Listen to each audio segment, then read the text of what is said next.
Hello children, good morning. આજે આપણે 12માના આંકડાશાસ્ત્રના પ્રકરણ પહેલાની આજે બે મેથડ વિશે અભ્યાસ કરીશું. બંને મેથડના વિડિયો જુદા જુદા છે. આપણે સૌપ્રથમ પહેલી મેથડ લઈશું, કૌટુંબિક બજેટની રીત. કૌટુંબિક બજેટ અથવા તો કૌટુંબિક અંદાજપત્રની રીત. કૌટુંબિક અંદાજપત્રની રીતે સૂચકાંક. આ રીતે સૂચકાંક શોધવાનું સૂત્ર છે સિગ્મા આઈ W upon sigma W. Sigma આઈ W upon sigma W. Sigma એટલે સરવાળો, આઈ એટલે સૂચકાંક અને ડબલ્યુ એટલે ભાર, અને સિગ્મા ડબલ્યુ એટલે ભારની કોલમનો સરવાળો. આપણે એક દ્રષ્ટાંત ઉદાહરણ લઈને સમજીશું.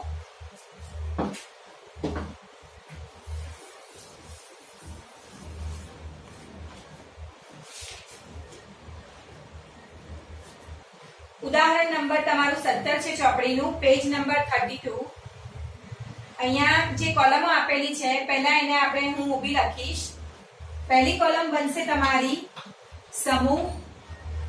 સમૂહમાં આપણને આપવામાં આવેલું છે ખોરાકી વસ્તુઓ, કપડાં, વીજળી બળતણ, ઘર ભાડું.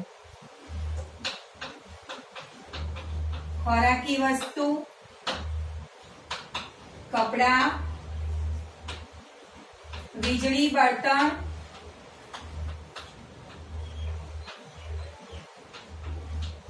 ઘર ભાડું અને છેલ્લે છે પરચુરણ. બીજી કોલમ આપણે બનાવીશું સૂચકાંક.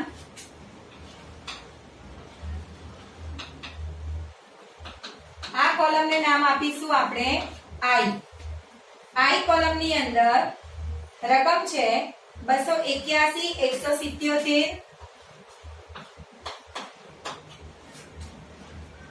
178, 210,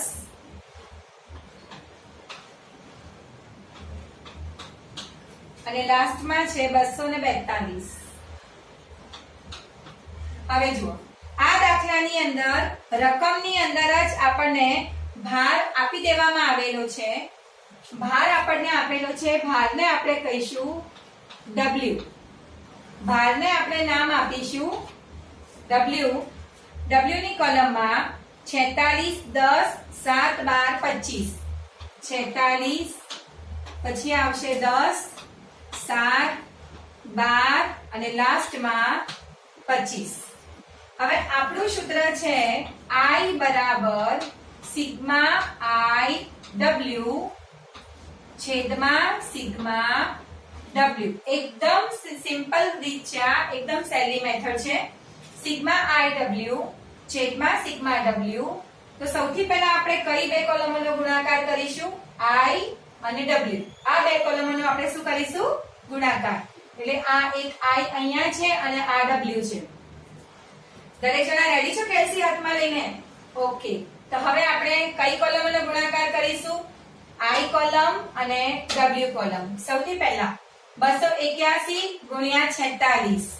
તો આપણે અહીં પહેલા કોલમનું નામ લખીશું I W. 281 ગુણ્યા 46 કરો કેલ્સીમાં. કેટલો જવાબ આવ્યો? 12926. કેટલો આવ્યો? 12926. એના પછી આ બંને કોલમનો ગુણાકાર 177 ગુણ્યા 10 એટલે આપણને મળશે 1770. એના પછી 178 ગુણ્યા 7 કરો એટલે આપણને મળશે 1246. 210 ગુણ્યા 12 કરો એટલે 2520. એના પછી 242 ગુણ્યા 25 કરો એટલે આપણો જવાબ આવશે 6050. હવે અહીંયા જે આ કોલમોનો આપણને ગુણાકાર મળ્યો એ બધી જ સંખ્યાઓનો સરવાળો કરો સરવાળો આપણને મળશે 24,512. જો સિગ્મા એટલે સરવાળો, કઈ કોલમનો સરવાળો? IW.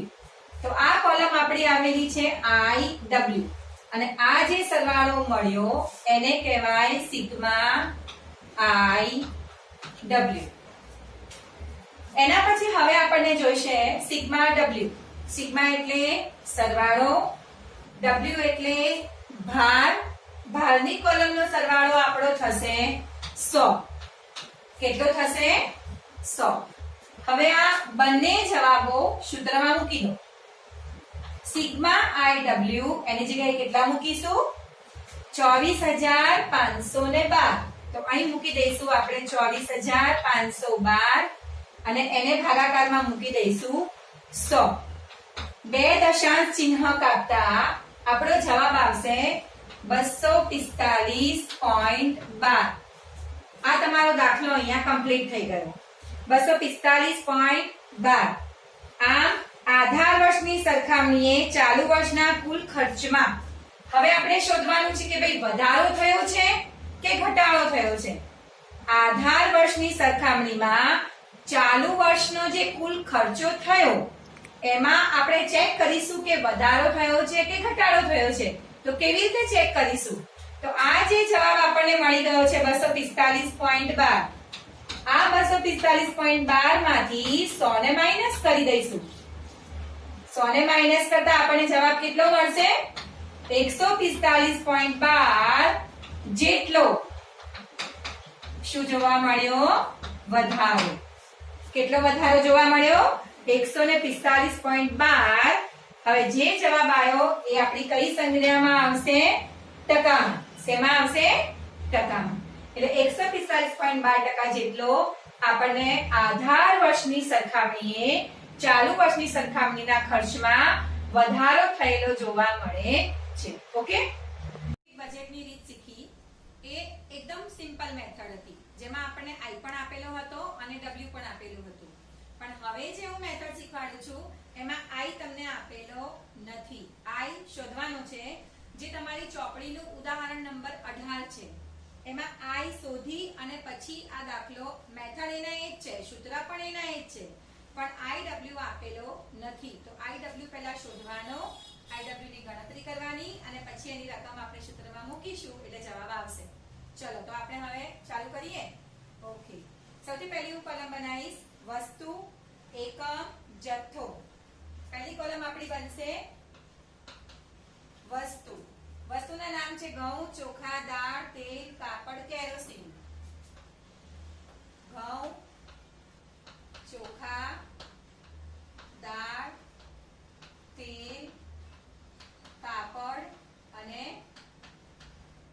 કેરોસીન. એના પછીની આપણી કોલમ બનશે એકમ. એકમની અંદર આપેલા છે એકમ. એમાં પહેલું વસ્તુ આવશે ક્વિન્ટલ, કિગ્રા, કિગ્રા, લીટર, કિગ્રા, કિલોગ્રામ, કિગ્રા, લીટર,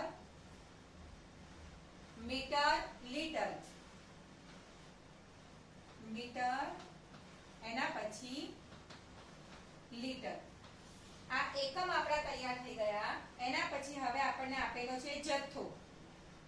અંદર રકમમાં જુઓ કયા વર્ષનો જથ્થો આપેલો છે આપણને? 2014. બે વર્ષ આમાં આપવામાં આવેલા છે. એક વર્ષ છે 2014 અને બીજું છે 2015.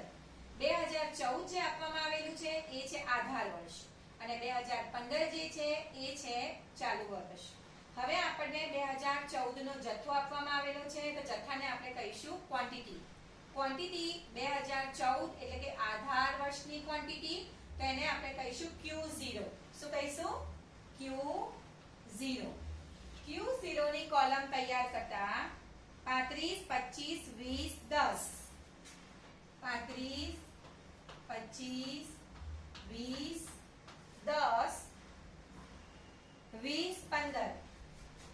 20, 15. આ કોલમ થઈ Q0 ની. એના પછી કોલમ હવે આપણને ભાવ આપવામાં આવેલા છે. બે ભાવ છે. 2014 નો ભાવ છે જે આધાર વર્ષનો ભાવ છે. તો આધાર વર્ષને આપણે કયા નામે ઓળખીએ છીએ? P0. અને ચાલુ વર્ષના ભાવને કયા નામે ઓળખીશું? P1. તો P0 અહીંયા આપવામાં આવેલા છે. P0 ની કોલમ બનાવીશું. એના પછી આપણી કોલમ રેડી થશે P1 કોલમ. P0 ની કોલમ ની અંદર 1640 60 80 1640 60 80 30 28 30 28. P1 ની કોલમ છે 1845 120 1845 120 90 45 35 90 45 અને લાસ્ટમાં આવશે 35. હવે આપણી કોલમ બનશે. આપણી પાસે કોલમો જે રેડી થઈ ગયેલી છે એ કોલમ આ પ્રમાણે છે Q0 P0 અને એના પછી છે P1. આપણને બે વસ્તુની જરૂર છે. એક છે I અને બીજું છે W. I બરાબર સૂત્ર શું આવશે? I is equal to P1 upon P0. P1 upon P0 અને લાસ્ટમાં એને ગુણાકારમાં કેટલા લઈશું? 100. એના પછી મને જરૂરત છે W ની. W કેવી રીતે બનશે? તો P0 Q0 P0 Q0 અને છેલ્લી કોલમ બનશે I W. અહીંયા એ ધ્યાન રાખવાની જરૂર છે કે આપણને I કેવી રીતે મળે છે? P1 upon P0 ગુણ્યા 100. W કેવી રીતે મળે છે? P0 ગુણ્યા Q0. આ બંને કોલમ રેડી થાય. આ કોલમ બનાવતા તો તમને આવડે જ છે IW. તો હવે આ કોલમ આપણે રેડી કરીશું. P1 છેદમાં P0 ગુણ્યા 100 એટલે 1800 ભાગ્યા 1600 એને ગુણ્યા 100. કેલ્સીનો યુઝ કરો. 1800 ભાગ્યા 1600 એને ગુણ્યા 100. કેટલો જવાબ આવશે આપણો? ઓકે 112.5. ઓકે 112.5 એટલે આપણને જવાબ મળ્યો 112.5. એના પછી P1 45 એને ભાગ્યા 40. 45 ભાગ્યા 40 ગુણ્યા 100 એટલે આનો જવાબ આપણને કેટલો મળશે? 112.5. હવે પ્રશ્ન એ થશે કે અહીંયા આપેલું છે ક્વિન્ટલ. તમારી ચોપડીમાં આ રીતે આની ગણતરી આપેલી છે કે ભાઈ 18 ભાગ્યા 16 અને એને ગુણ્યા 100. તો કેવી રીતે અહીંયા 18 આયા અને કેવી રીતે અહીંયા 16 આયા? તો આ જે માહિતી તમને આપેલી છે એ ક્વિન્ટલમાં આપેલી છે. શેમાં માહિતી આપેલી છે? ક્વિન્ટલમાં. 1 ક્વિન્ટલ એટલે કેટલા કિલોગ્રામ થાય? 100 કિલોગ્રામ. તો તમને જે ભાવ આપેલો છે એ શેનો ભાવ આપેલો છે? 1 ક્વિન્ટલનો. અને આપણે જે ભાવ જોઈએ છે એ કિલોગ્રામનો ભાવ છે. તો જે માહિતી તમને આપેલી છે 1800 અને 1600 એને આપણે 100 વડે ભાગાકાર કરી દઈશું. કેટલા વડે? 100 વડે. તો 1800 ને હું 100 વડે ભાગીશ તો કેટલો જવાબ આવશે? 18 અને 1600 ને હું 100 વડે ભાગીશ તો કેટલો જવાબ આવશે? 16. હવે પાછા ફરી આપણે આવી જઈએ. 120 ભાગ્યા 60 એને ગુણ્યા 100. તો 120 ભાગ્યા 60 ગુણ્યા 100 કરતા આપણને કેટલો જવાબ મળશે? 200 ગુણ્યા 100. જવાબ મળ્યો આપણને 200. આ રીતે હું ડાયરેક્ટ હવે જવાબ લખી દઉં છું. 112.5 એના પછી આવશે 150 અને 125. તમારે ડાયરેક્ટ લખવાનું નથી. તમારે કેલ્સી થી ગણતરી ગણી અને પછી આ જવાબ શોધી અને પછી એ લખવાનો છે. એના પછીની કોલમ હવે બનશે W. W ની કોલમની અંદર P0 અને Q1. આ P0 છે અને આ Q0 છે. P0 અને Q0 આ બંને કોલમોનો આપણે શું કરીશું? ગુણાકાર. તો P0 ને Q0 કોલમનો ગુણાકાર કરતા પહેલી કોલમનો જવાબ આવશે 560. હવે આપણે ગુણાકાર કરીશું 25 ગુણ્યા 40 એટલે આવશે 25 ચોક 100 એટલે 1000. એના પછી 20 ગુણ્યા 60 એટલે 6 દુ 12 એટલે જવાબ આવશે આપણો 1200.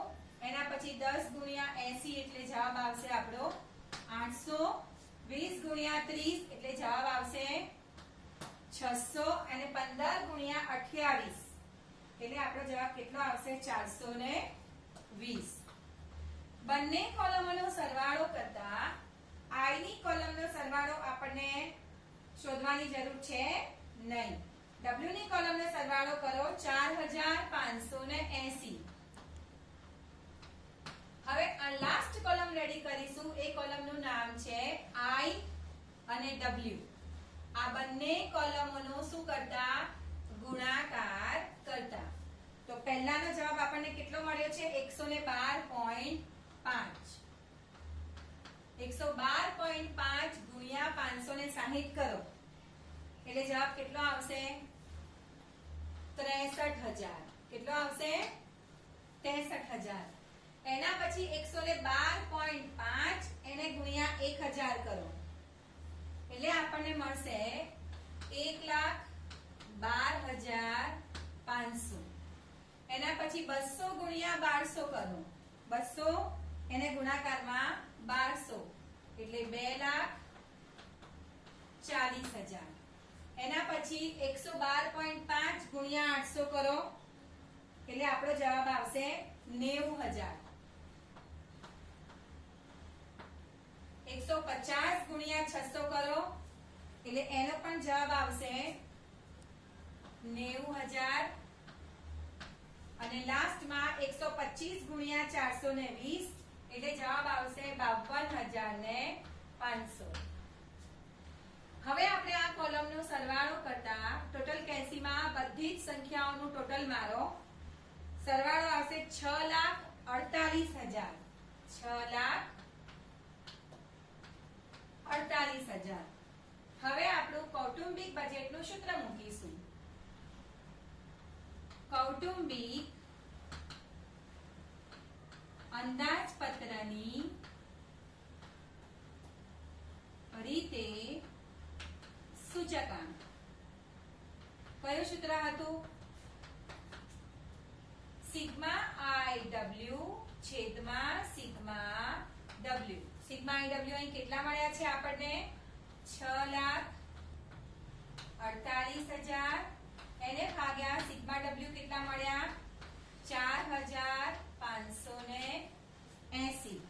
બરોબર. હવે બંનેનો ભાગાકાર કરી દો 141.48 જવાબ આવશે 141.48. જો તમને વધારો શોધવાનો કીધો હોય તો આ જે જવાબ આપ્યો છે એમાંથી 100 માઈનસ કરવાના એટલે તમને તમારો વધારો મળી જાય. ઓકે. તો આજે આપણે બે દાખલા શીખ્યા, બે મેથડો શીખ્યા. મેથડ એક જ છે પણ એ ગણવાની પદ્ધતિ જુદી જુદી છે. પહેલી મેથડમાં કૌટુંબિક બજેટમાં i આપેલો હતો, w પણ આપેલો હતો એટલે પહેલી મેથડ એકદમ સો ઈઝી હતી. પણ બીજી મેથડ આપણે જોઈ એમાં i પણ નહોતો આપેલો, w પણ નહોતો આપેલો, તો i પણ શોધ્યો અને w પણ શોધ્યો અને એ રીતે આપણે આ મેથડ અહીંયા કમ્પ્લીટ થઈ. હવે આવતા લેક્ચરની અંદર આપણે શીખીશું કુલ ખર્ચની રીત. ઓકે.